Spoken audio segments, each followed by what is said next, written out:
Semoga mendapat berkah dari Allah Subhanahu wa taala. Amin. Pertama-tama kita mengucapkan syukur kepada Allah Subhanahu wa taala karena hari ini kita masih diberikan kesehatan, keluangan waktu untuk berlapang-lapang dalam majelis menuntut ilmu ini. Semoga Allah Subhanahu wa taala memberikan kemudahan bagi kita di dunia maupun di akhirat nanti. Pertemuan kita hari ini adalah pertemuan yang ketiga. Namun sebelum pertemuan ini kita mulai, seperti biasa kita akan melakukan absensi mahasiswa sehingga proses pembelajaran ini berjalan seperti yang diinginkan oleh aturan yang berlaku. Baik, saya panggil nanti masing-masing menjawab sesuai nama yang akan dipanggil. Farhan Pratama. Ya, Pak. Diajon Puspitasari. Saya, Pak. Lili Suryani. Ayu Astari. Anggireno Sindi. Saya, Pak. Nurlaila Saragib. Saya, Pak. Latifah Dinda Sahrani. Saya, Pak. Anissa. Saya, Pak. Claudia. Ilgaya Saragib. Muhammad Afrizal. Epi Triana Triani. Mulai Sadamanik. Milinda Amalia. Saya, Pak. Khairul Nazri. Mumtaz Ibnu Mu'aris. Dan Wahyudi. Pemakaran ya, yang dibawakan oleh pemakaran. Kami persilakan waktunya 5-10 menit. Baik, Assalamualaikum warahmatullahi wabarakatuh. Waalaikumsalam warahmatullahi wabarakatuh. Alhamdulillahilladzi hadana li hadza wa ma kunna linahtadiya laula an hadanallah. Asyhadu an la ilaha illallah wa asyhadu anna sayyidana Muhammadan abduhu wa rasuluh. Kepada Allah Subhanahu wa taala kita panjatkan puja syukur kita yang mana telah memberikan kita limpahan nikmat iman dan nikmat Islam sehingga kita bisa berhadir dalam menuntut ilmu di kampus tercinta yaitu Stit Al-Hikmah Tebing Tinggi. Dan yang saya hormati Bapak dosen pengampu MK Media, Bapak Dr. Suasana Nikmat Ginting MA, dan yang saya sayangi rekan-rekan seperjuangan sekalian dalam menuntut ilmu. Dan tak lupa pula selawat rangkaian salam tak ilmu pula kita curahkan kepada buah hatinya Aminah, pamannya Abdullah, intan payungnya kota Mekah, darah dagingnya kota Madinah, yang tidak pernah makan KFC dan tidak pernah memakai dasi dan tidak pernah tahu apa itu korupsi, yaitu baginda Nabi Allah, Nabi besar Muhammad sallallahu alaihi wasallam. Allahumma shalli wa sallim wa barik alaihi. Kelak kita nantinya mendapatkan syafaatnya di yaumil akhir.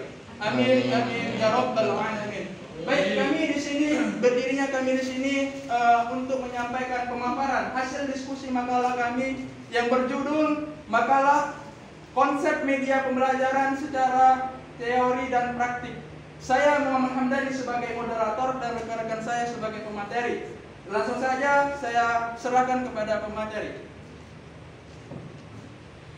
Pengertian media pembelajaran. Media adalah alat yang harus ada apabila kita ingin memudahkan suatu dalam pekerjaan. Media juga merupakan alat bantu yang dapat memudahkan pekerjaan. Setiap orang pasti ingin pekerjaan dilakukan dan diselesaikan dengan baik dan lebih cepat, dengan hasil yang memuaskan. Media juga merupakan wahana penyalur informasi belajar dan penyalur pesan. Media pembelajaran adalah interaktif yang berwujud teks, visual, dan simulasi. Dapat membantu siswa mendapatkan pengetahuan lebih, pemahaman konsep yang lebih mendalam, dan suatu informasi yang ada di luar dari lingkungannya. Kemudian manfaat dari media pembelajaran. Media pembelajaran yang pertama manfaatnya adalah untuk lebih menarik perhatian siswa sehingga dapat menumbuhkan motivasi belajar. Nah, di sini dengan adanya media pembelajaran maka siswa akan lebih tertarik dalam belajar dan menumbuhkan motivasinya untuk belajar lebih aktif. Kemudian Manfaatnya adalah bahan pembelajaran akan lebih jelas maknanya sehingga dapat lebih dipahami oleh siswa dan memungkinkan menguasai dan mencapai tujuan pembelajaran. Nah, bahan pembelajaran dengan media akan membuat siswa itu lebih mendapatkan informasi-informasi yang ada di luar dari jangkauannya, sehingga bertambah pula wawasan dari siswa-siswi yang telah mempelajari media pembelajaran. Kemudian manfaatnya metode mengajar akan lebih bervariasi, tidak semata-mata komunikasi verbal maupun penuturan kata-kata hanya datang dari guru aja. Jadi kita nggak hanya bisa menggunakan bahasa hari-hari aja, tapi kita akan lebih mengetahui tentang bahasa ilmiah dan macam-macam bahasa yang akan kita kuasai melalui media pembelajaran. Kemudian manfaatnya adalah siswa dapat lebih banyak melakukan kegiatan belajar sehingga tidak hanya mendengarkan uraian dari guru, tetapi juga aktivitas dapat mengamati, melakukan dan mendemonstrasikan, juga memerankan media pembelajaran sebagai bahan pokok untuk lebih aktif dalam menggali informasi lebih luas gitu. Kemudian fungsi media pembelajaran. Fungsi utama dari media pembelajaran adalah sebagai alat bantu mengajar yang turut dipengaruhi iklim, kondisi, dan lingkungan belajar yang ditata dan diciptakan oleh guru. Dan fungsi media pembelajaran lainnya adalah penggunaan media pembelajaran bukan merupakan fungsi tambahan, tetapi memiliki fungsi tersendiri sebagai sarana bantu untuk mewujudkan situasi pembelajaran yang lebih aktif. Kemudian dengan media pembelajaran, bagian integral dari keseluruhan proses pembelajaran akan lebih berdiri dan lebih luas paparan dari pembelajaran tersebut. Kemudian penggunaannya harus relevan dengan kompetensi yang ingin dicapai dan isi pembelajaran itu sendiri. Selanjutnya, landasan penggunaan media pembelajaran ini akan dilanjutkan oleh pemateri selanjutnya. Danu.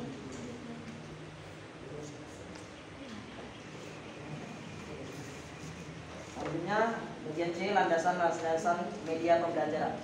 Yang pertama itu adalah landasan filosofis, yang mana filosofis adalah tentang pendidikan dan pengetahuan. Jadi di sini disimpulkan dari landasan filosofis adalah suatu pandangan bahwa dengan digunakannya berbagai jenis media hasil teknologi yang berakibat proses pembelajaran yang kurang manusiawi. Kenapa disebut dengan kurang manusiawi? Karena terkadang mungkin banyak hari ini siswa ataupun peserta didik lebih condong kepada teknologi dan lupa untuk berpikir. Selanjutnya, dengan kata lain, penerapan landasan filosofis ini dapat terjadi dehumanisasi atau merendahkan kekurangan manusia ataupun orang lain. Kedua, landasan psikologis adalah yang di mana psikologis ini adalah tentang jiwa. Dengan memperhatikan kompleks dan uniknya proses belajar, maka ketetapan pemilihan media dan metode pembelajaran akan sangat berpengaruh terhadap hasil belajar seorang siswa. Di samping itu, persepsi siswa juga sangat mempengaruhi hasil belajar.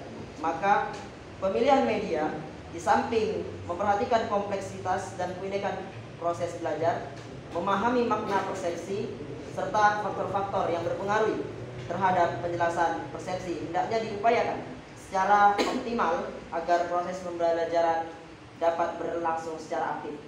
Kemudian landasan yang ketiga adalah landasan teknologi, yang mana ini berpengaruh dan berkaitan dengan teknologi, yang mana adalah teori dan prakteknya, perancangan, pengembangan, penerapan, pengelolaan, dan penilaian proses dan sumber belajar. Jadi teknologi ini, pembelajaran merupakan proses kompleks yang terpadu, yang menjadikan dan melibatkan banyak orang, prosedur, ide, peralatan, dan organisasi untuk menganalisis masalah. Selanjutnya, landasan empiris, yang kita ketahui bahwa empiris adalah suatu tentang pengalaman. Maka di sini kita ketahui bahwa landasan empiris adalah temuan-temuan penelitian yang menunjukkan bahwa terdapat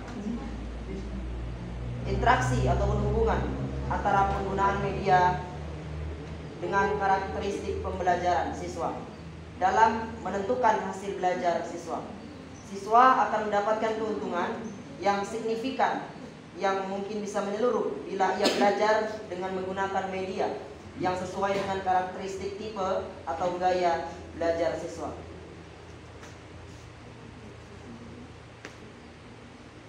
Baik teman-teman semuanya, coba buka dari PowerPoint yang udah dikirim ke makalah.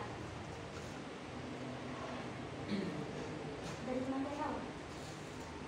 Sudah?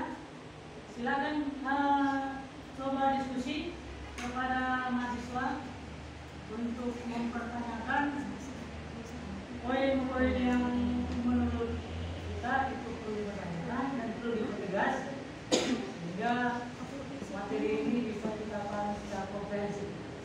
Silakan. Baiklah, kami membuka sesi tanya jawab bagi teman-teman yang ingin bertanya. Silakan angkat tangannya bagi 3 orang penanya.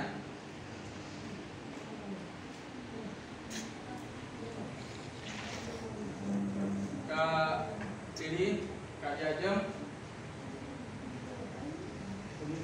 Kak Laila, Kak Jajeng, dan Muhammad Afrizal. Silakan Kak Laila pertanyaannya. Assalamualaikum warahmatullahi wabarakatuh. Waalaikumsalam warahmatullahi wabarakatuh. Baik, di sini saya ingin bertanya, yang dimana pertanyaannya, seperti yang kita ketahui bahwa kondisi sekolah di pedesaan kurangnya sarana teknologi pembelajaran dan kondisi sekolah yang ada di perkotaan memiliki media pembelajaran. Akan tetapi ada juga sekolah yang ada di perkotaan juga kurangnya media pembelajaran gitu kan. Seperti media Infopus gitu kan. Kadang kan di sekolah itu nggak semua sekolah gitu memiliki media Infopus gitu kan, media pembelajaran. Jadi menurut pemakalah, bagaimana tanggapan kalian mengenai kondisi tersebut gitu, yang kurangnya media pembelajaran khususnya untuk di pedesaan gitu. Terima kasih. Baiklah, Kak Jajeng, silakan pertanyaannya. Baik, Assalamualaikum warahmatullahi wabarakatuh. Waalaikumsalam. Saya Diajeng Puspitasari ingin bertanya kepada pemakalah. Menurut sepengetahuan pemakalah gitu kan, apakah bentuk dukungan dan bantuan dari pemerintah dalam mempermudah guru untuk memaksimalkan berbagai media pembelajaran di sekolah-sekolah yang berada di daerah-daerah terpencil? Mohon penjelasan. Terima kasih. Baik, Muhammad Afrizal. Assalamualaikum warahmatullahi wabarakatuh. Waalaikumsalam warahmatullahi wabarakatuh. Saya ingin bertanya kepada pemakalah mengenai tentang media pembelajaran. Dalam kehidupan sehari-hari, tentunya tidak terlepas dari media pembelajaran ya, mengenai tentang teknologi, bahkan sudah menjadi kebutuhan. Jadi, mengapa media pembelajaran ini sangat penting dalam kehidupan kita sehari-hari, bahkan tidak terlepas dari itu? Berikan alasannya. Terima kasih. Baiklah, terima kasih bagi teman-teman yang bertanya. Beri kami waktu sebentar agar kami bisa mencari jawabannya. Terima kasih. Baiklah, saya akan menjawab pertanyaan dari Kak Nur Laila Saragi. Yang pertanyaannya, seperti yang kita ketahui, kondisi sekolah di pedesaan kurangnya sarana teknologi pembelajaran dan kondisi sekolah yang ada di perkotaan memiliki media pembelajaran. Akan tetapi juga sekolah yang ada di perkotaan juga kekurangan media pembelajaran seperti kurangnya media Infopus dan lainnya. Jadi menurut pemakalah, bagaimana tanggapan kalian mengenai kondisi tersebut? Jadi di sini tentunya pasti media pembelajaran atau media teknologi itu udah ada fasilitas gitu dari pemerintah kepada sekolah. Kalaupun kurang, kalaupun kurang, pemerintah kan udah ngasih gitu, udah ngasih sesuai kapasitas yang udah kayak sekolah ini misalnya kapasitas segini, terus sekolah yang selanjutnya segini. Jadi udah punya kapasitas tersendiri gitu. Kalaupun di pedesaan, media itu kan nggak hanya media teknologi, tetapi media itu juga ada media koran, majalah, terus banyak informasi-informasi dari media-media tersebut. Jadi nggak harus berpatok pada teknologi. Jadi kalaupun kita mau menggali informasi dari suatu pedesaan, ya kita bisa membaca majalah atau koran. Dan kalau di perkotaan itu kurangnya media, kurangnya suatu media pembelajaran ya sesuai yang jadi kapasitas kita aja gitu, untuk lebih belajar media-media teknologi yang lain yang nggak hanya berpatok pada teknologi. Menjawab pertanyaan dari Diajeng Puspitasari. Kenapa di sekolah-sekolah gitu apa dukungan pemerintah gitu kan dalam memfasilitasi sekolah-sekolah yang di daerah terpencil gitu. Jadi kalau yang saya lihat ya saat ini pemerintah itu udah ada programnya gitu untuk sekolah-sekolah negeri biasanya di daerah terpencil itu udah ada jatah dari pemerintah gitu kan, seperti laptop gitu. Biasanya itu untuk memfasilitasi guru-gurunya agar lebih memudahkan guru-gurunya dalam mengajar gitu, mengajar siswanya. Jadi udah nggak bisa dibilang kalau sekarang kita ketinggalan informasi gitu, seperti yang udah dijelaskan sama saudari tadi kan. Kalau misalnya kita nggak ada media dari internet gitu, kita bisa melihat dari majalah gitu, dari koran, karena setiap harinya majalah dan koran itu nggak kalah update dengan media sosial gitu. Jadi ketika kita menjadi guru di daerah terpencil, kita harus mempunyai ide yang leluasa gitu, bukan hanya di internet aja kita gali informasi, tapi di tempat di koran dan di majalah itu udah banyak gitu. Jadi udah leluasa lah kita dalam mau melihat informasi setiap harinya gitu. Jadi ya udah dari situ aja kita, misalnya nggak ada internet atau jaringan tidak memadai di suatu desa gitu kan, ya udah kita buka aja internet atau kita beli koran gitu kan. Ya udah kita baca aja informasi saat ini tuh update-nya misalnya tanggal 1 Oktober, nah itu tentang berita apa aja gitu. Pasti di koran itu udah ada gitu, udah di list beritanya gitu. Saya menjawab pertanyaan dari saudara Muhammad Hafizul. Pertanyaan selanjutnya adalah sangat bagus pertanyaannya. Kali ini kita tentang bagaimana dan mengapa sih itu pentingnya media pembelajaran dalam kehidupan sehari-hari. Kita di sini tentang makalah media pembelajaran, konsep media pembelajaran secara teori dan praktik. Dan di sini kita sudah sebutkan bahwa ada manfaat dan fungsi media pembelajaran. Dan itu adalah salah satunya sebagai untuk menarik daya minat dan perhatian pada peserta didik. Nah, di sini juga sudah kami sebutkan sebagai bahan pembelajaran akan lebih jelas maknanya. Bahkan di era sekarang ini anak-anak lebih condong kepada teknologi memang. Jadi untuk memudahkan kita dalam menggali informasi. Kalaulah kita tadi mengandalkan koran, mungkin kita harus cari dulu. Tapi kalau kita dari media pembelajaran, media teknologi seperti handphone ataupun smartphone yang kita punya, mungkin lebih cepat lagi. Dan di sisi lain bahwa media pembelajaran bisa digunakan sebagai alat bantu yang berfungsi melancarkan jalannya kegiatan kita, bukan hanya dalam kegiatan belajar mengajar, tapi mungkin hari ini kita kegiatan lain di luar sekolah, di dalam rumah, untuk memudahkan kita dalam melakukan kegiatan dan tercapainya pembelajaran yang secara baik. Setiap mata pelajaran pasti mungkin mempunyai tingkat kesulitan yang sangat bervariasi, dan alat bantu untuk mencari informasi dan pengetahuan itu semua tak lain dan tak bukan adalah media pembelajaran yang mungkin hari ini kita tak lepas dari itu semua. Kalaulah kita lepas dari hari ini, mungkin kita akan tertinggal dari zaman ini. Jadi inti dari jawabannya adalah untuk membantu kita semua kegiatan baik proses pembelajaran maupun di luar proses pembelajaran. Terima kasih. Saya dan Wajid. Assalamualaikum warahmatullahi wabarakatuh. Baiklah, apakah teman-teman ada yang ingin menanggapi dari jawaban-jawaban kami? Silakan tanggapi kalau memang ada. Ada yang mau bertanya balik? Atau ada yang ingin bertanya, kami buka sesi tanya jawab lagi. Silakan angkat tangannya.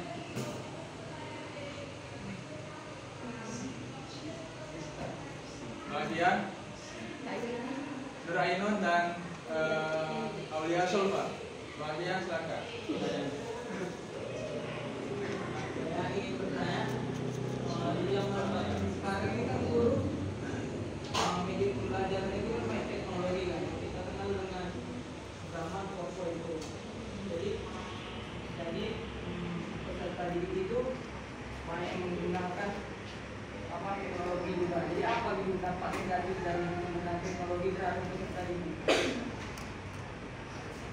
Baik, Kak Ainun.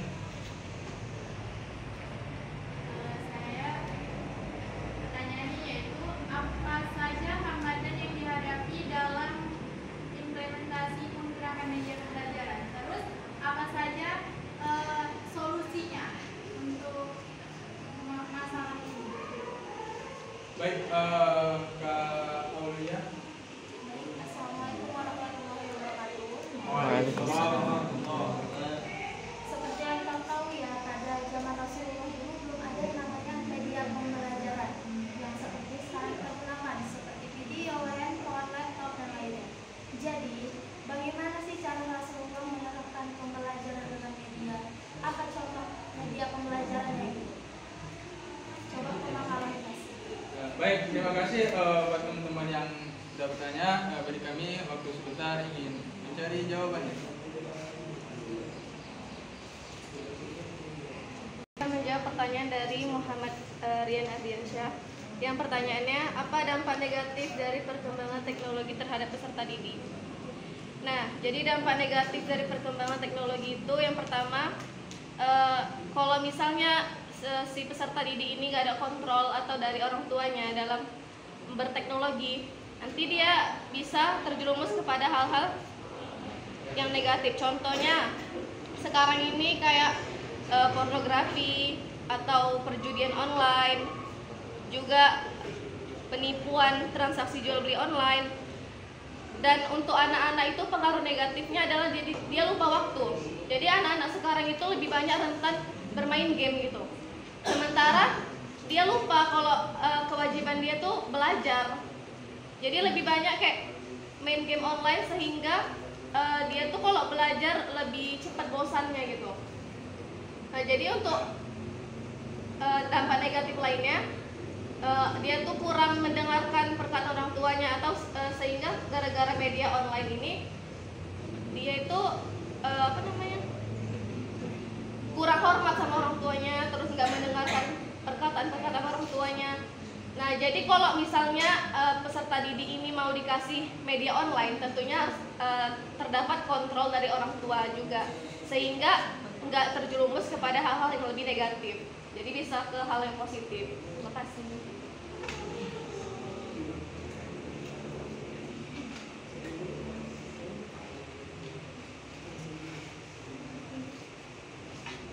Bismillah, saya akan menjawab pertanyaan dari Nur Ainun. Hambatan apa saja saat menggunakan media sosial gitu kan? Kalau dari media sosial itu hambatannya biasanya jaringan gitu kan. Jadi kalau misalnya kita di daerah-daerah kayak pelosok, itu jaringannya itu otomatis terhambat gitu. Jadi ketika kita mau cari informasi itu lebih sulit gitu.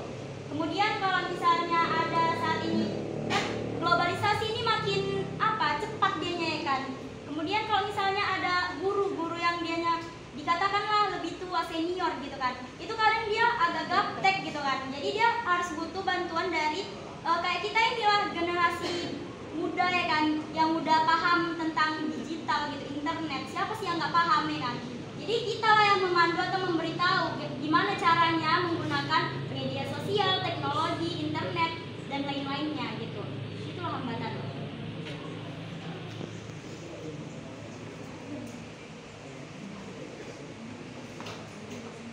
Dengan pertanyaan oleh Silpa sebagai pertanyaan terakhir yang kami jawab.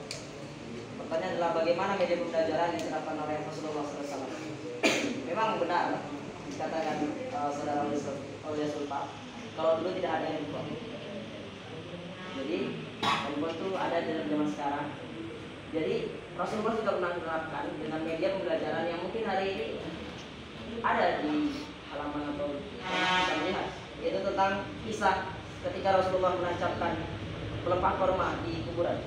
Kisahnya begini, singkat padat jelas. Dalam kesempatan lain dari Ummu Mubashir, Rasulullah SAW pernah bersabda, berlindunglah kalian kepada Allah dari azab kubur. Aisyah kemudian berkata, wahai Rasulullah, apakah mereka akan diazab kubur mereka? Rasulullah menjawab, ya, dengan azab yang bisa didengar oleh binatang.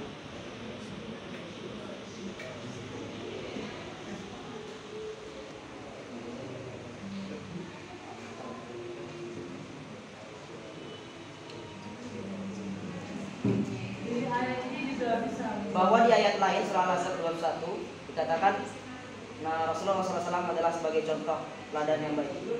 Maka dekat lakum fi Rasulillahi uswatun hasanah. Sesungguhnya telah ada suri teladan yang baik pada diri Rasulullah. Nah, dari kisah yang tadi yang saya sampaikan, ketika itu Rasulullah menancapkan sebuah pelepah kurma basah dan membelahnya menjadi dua bagian, masing-masing ditancapkan di dua kuburan tersebut. Para sahabat Rasulullah pun bertanya, "Ya Rasulullah, kenapa engkau lakukan itu?" Beliau bersabda, "Semoga diringankan siksa kubur keduanya selama kedua pelepah ini belum kering." Jadi yang kita ketahui bahwa media pembelajaran yang kita ketahui, yang kita dengar dari kisah tersebut adalah dua pelepah kurma yang ditancapkan dalam dua kuburan dan berdoa agar sampai doanya dan diringankan siksa kubur. Sedangkan pelepah kurma saja sampai, bagaimana dengan doa kita? Itulah salah satu media pembelajaran yang diterapkan di masa Rasulullah SAW. Terima kasih. Wabillahi taufiq. Assalamualaikum warahmatullahi wabarakatuh. Baiklah, terima kasih buat teman-teman. Apakah ada yang mau menanggapi dari jawaban kami? Baik, sudah berapa pertanyaan? Sudah. Penampilan yang disampaikan oleh pemakaran begitu memadai. Coba lihat slide pertama. Kita memulai dari definisi. Apapun itu, kita harus satu persepsi tentang definisi dari sebuah tema yang akan kita bahas satu persatu. Nah, ini kita berbicara tentang media. Di sini, kalau saya lihat tadi,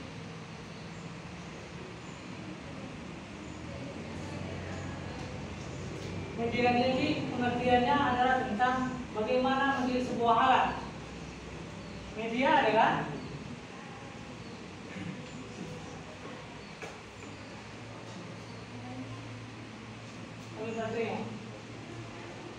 adalah sebuah alat untuk bisa menyampaikan pesan-pesan penting terkait dengan materi sebuah pembelajaran. Kalau hari ini kita berbicara tentang media, maka media itu tadi seperti yang disampaikan Pemanggala, bisa dia media cetak, bisa media elektronik, visual, audiovisual, bahkan buku serta papan tulis ini juga bagian dari media pembelajaran yang merupakan bagian untuk bisa menyampaikan pesan-pesan yang ingin kita sampaikan. Jika Bapak kalian menyampaikan pengertian tentang media, maka kita bisa lihat di fokus yang dikoneksikan ke laptop Pemanggala. Setidaknya itulah makna dari pengertian media. Lalu lanjut.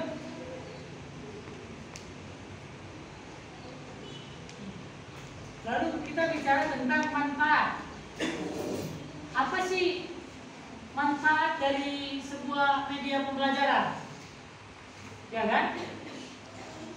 Manfaat dari sebuah media pembelajaran setidaknya dia lebih mengefektifkan sebuah pembelajaran sehingga kita bisa lebih cepat memahami apa yang ingin disampaikan oleh orang lain kepada peserta didik. Misal, kalau kita bicara tentang bersedekah dalam konteks Islam, lalu kita hanya sekedar teori bahwa as-sadaqah taradul bala wa tajidul fil umri, tidak semua mahasiswa itu dapat memahami secara komprehensif apa sih sebenarnya yang diinginkan oleh teori tersebut. Tetapi nanti ketika kita menggunakan sebuah media, sebuah rekaman atau bisa kita bilang sebuah film singkat tentang bagaimana seorang yang bersedekah, lalu dia akhirnya hidupnya tenang, lalu dia bisa mendapatkan rezeki yang luas, lalu mendapatkan keberkahan dari Allah Subhanahu wa Ta'ala. Maka anak didik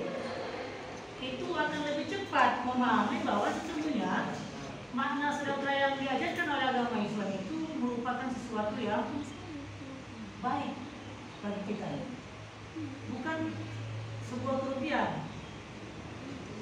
Jadi saya tangkap yang dilakukan dengan teori, dengan bacaan itu berbeda jauh dengan media visual atau audiovisual yang ditampilkan pada saat mereka nonton. Banyak manfaat sih sebenarnya, selain dia itu pembelajaran itu bisa dilakukan tanpa dosen, tanpa pendidik. Misal seperti kanal YouTube saya yang pernah saya suruh kalian untuk meresume atau mereview kanal YouTube saya terkait dengan bagaimana proses pembelajaran standar KK ini. Dan itu saya jelaskan di dalam promosi dokter saya. Dengan media YouTube yang kita gunakan itu, maka kalian bisa belajar mengulang-ulang kembali tanpa ada saya di samping kalian. Setidaknya dengan media seperti ini mempercepat kalian bisa mengulang kembali media-media apa yang kalian ketahui di dalam proses pembelajaran tersebut. Nah, kalau dia hanya sekedar media buku dan sebagainya, maka itu menjadi sebuah kendala ketika saya tidak ada. Nah, tapi ketika kita berpisah di lain tempat, di lain waktu, namun dengan media kanal YouTube, itu bisa menjadi sebuah alat untuk mengulang kembali apa sih sesuai keinginan yang kita belum ketahui. Jadi di sini ada perbedaan jelas antara media YouTube, visual, audiovisual maupun media-media lainnya. Lalu selanjutnya kita bicara tentang kita kan ini pendidikan agama Islam. Maka tidak masalah kita coba tarik. Tadi ada yang bertanya tentang masa Rasulullah. Bagaimana sih masa Rasulullah media pembelajarannya? Ya, sama. Coba tampilkan di poin. Ada surah Al-Ahzab yang mengatakan bahwa A'udzubillahi minasyaitonirrajim. Laqad kana lakum fi Rasulillahi uswatun hasanah. Ayat. Ayat ini menunjukkan bahwa media Rasulullah sebagai uswatun hasanah merupakan media kita untuk bisa mencontoh, mempelajari, serta mendidik mahasiswa kita sehingga mereka bisa menjadi mahasiswa yang berkarakter Islam, memiliki moral yang baik. Karena pada diri Rasulullah itu memiliki moral yang baik. Lalu saya sering tekankan bahwa mahasiswa Al-Hikmah itu harus bersikap disiplin. Dan itu adalah merupakan bagian dari kontrak belajar kita. Bahwa kalau kalian ingin menjadi alumni atau manusia yang bermanfaat dan sukses ke depannya, maka pasti yang pertama itu adalah disiplin. Disiplin itu penting karena itu adalah bagian dari karakter kita, sehingga kita memiliki ciri khas unggul di hadapan mahasiswa-mahasiswa lainnya. Karena disiplin bagian dari terpenting, maka disiplin itu juga kita masukkan dalam program belajar. Siapapun mahasiswa yang disiplin, maka pasti nilainya akan lebih baik dari mahasiswa yang tidak disiplin. Lalu selanjutnya tentang media apa lagi? Al-Quran. Al-Quran itu juga media kita untuk menjadi bagian dari proses pendidikan. Kita harus tetap menuju ke dalam Al-Quran dan hadis. Karena Al-Quran itu adalah sebuah petunjuk bagi kita dalam berbagai bidang. Tidak ada keraguan di dalam Al-Quran. La raiba fi saka. Satu huruf pun di dalam Al-Quran itu tidak perlu kita ragukan.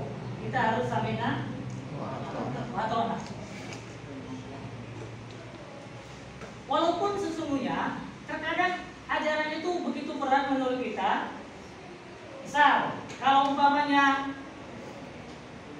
kalian disuruh jihad, mau apa nggak jihad? Kenapa mau jihad? Ada taruhannya, kalau umpamanya perang masa Rasulullah, taruhannya mati. Lalu kenapa kita mesti mau? Karena itu adalah bagian dari ajaran yang disampaikan oleh Rasulullah, dan itu ada bagian dari tanggung jawab kita sebagai pemeluk agama Islam. Karena agama adalah bagian dari keyakinan, ajaran-ajaran, ritual-ritual, keyakinan yang kita amalkan dalam kehidupan kita sehari-hari. Begitu dia. Kemudian selanjutnya, apakah media ini bisa menjawab persoalan-persoalan terkait dengan sosial? Kita kan sebagai mahasiswa bisa menjadi apa kalau bahasa kredit agent of change, perubahan. Hadirnya kita di hadapan masyarakat, hadirnya kita di hadapan mereka yang di luar sana, setidaknya menjadi penyejuk bagi problematika dia. Mereka itu memerlukan sebuah solusi, mereka itu memerlukan sebuah jawaban terkait dengan berbagai persoalan. Itulah media yang ditampilkan oleh Rasulullah. Bisa juga kalau kita berbicara tentang di dalam Al-Quran, tadi ini Al-Quran tentang suri tauladan, sesuatu nasana, ya kan? Apa yang dikatakan Rasulullah, apa yang dilakukan Rasulullah itu adalah bagian dari pendidikan dan pengajaran. Termasuk juga poligami. Poligami itu juga bagian dari uswatun hasanah yang dicontohkan oleh Rasulullah.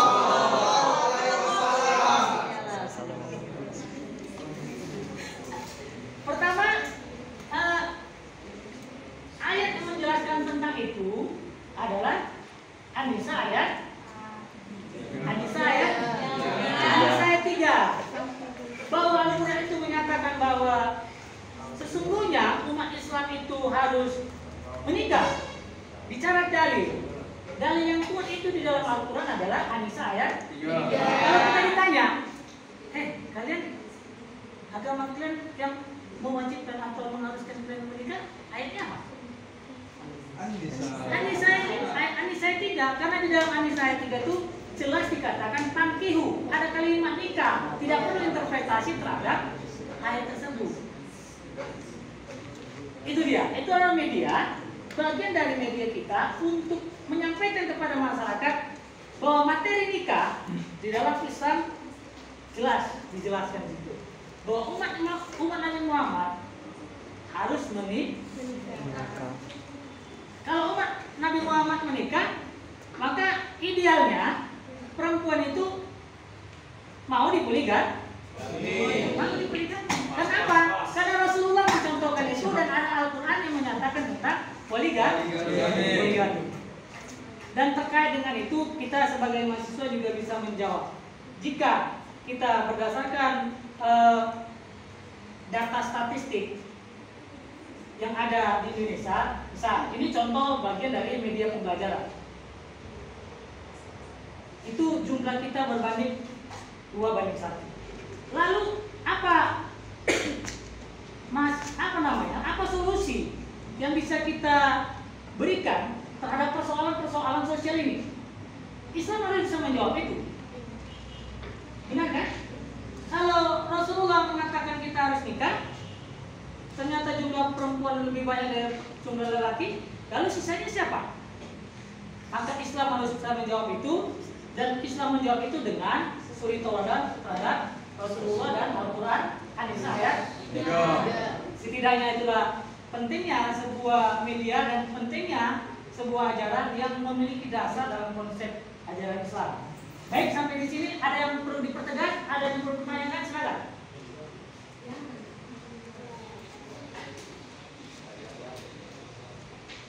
Oke, sudah selesai. Oke. Baiklah, terima kasih buat pemaparannya oleh Bapak dosen kita yang mana sudah menjelaskan bagaimana tentang media pembelajaran itu. Apabila ada kesalahan kami mohon maaf. Wassalamualaikum warahmatullahi wabarakatuh. Waalaikumsalam.